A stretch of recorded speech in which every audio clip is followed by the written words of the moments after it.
I'm not sure quite where to start, but let me just say, I thought that the report that was sent out was not complete, I guess is my generous way of saying that, because it did not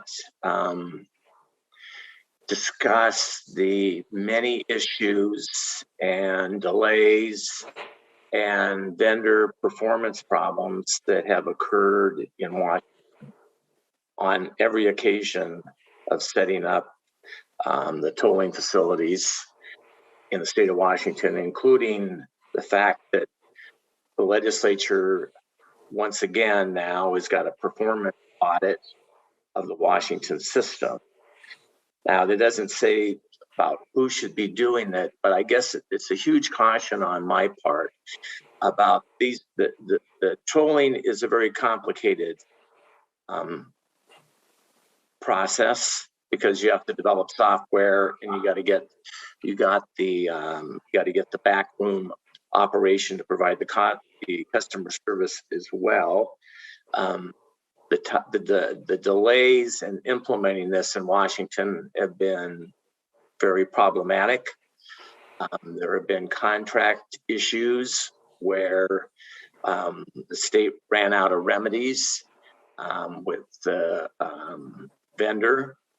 So this isn't, I guess it is in some respects. I would point out that this is a legislative issue because to the extent this doesn't work well, to the extent that costs increase, and the extent this doesn't get done on time, all fall back onto this project.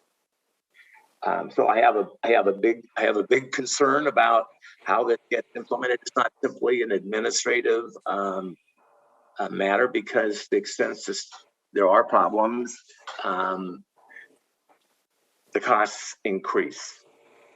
And we got problems with Washington's experience, and the idea now is that Oregon's going to jump into this on their and take the lead without having the experience of having done this before. So I'm just putting a big flag up right now on this issue. I don't know. I understand that Oregon has approved this, and maybe the Oregon legislators can help me with this. But I understand that if this is to be told, it requires federal approval as well, and not just approval by the state of Oregon to do what they're planning to do. Maybe that's all going to happen nicely, and that won't be an issue. But I just have a huge caution here about this has to be very carefully followed because it can quickly get out of hand. And I want to make sure that we've got enough safeguards from a legislative standpoint that we don't run amok like has happened in the state of Washington.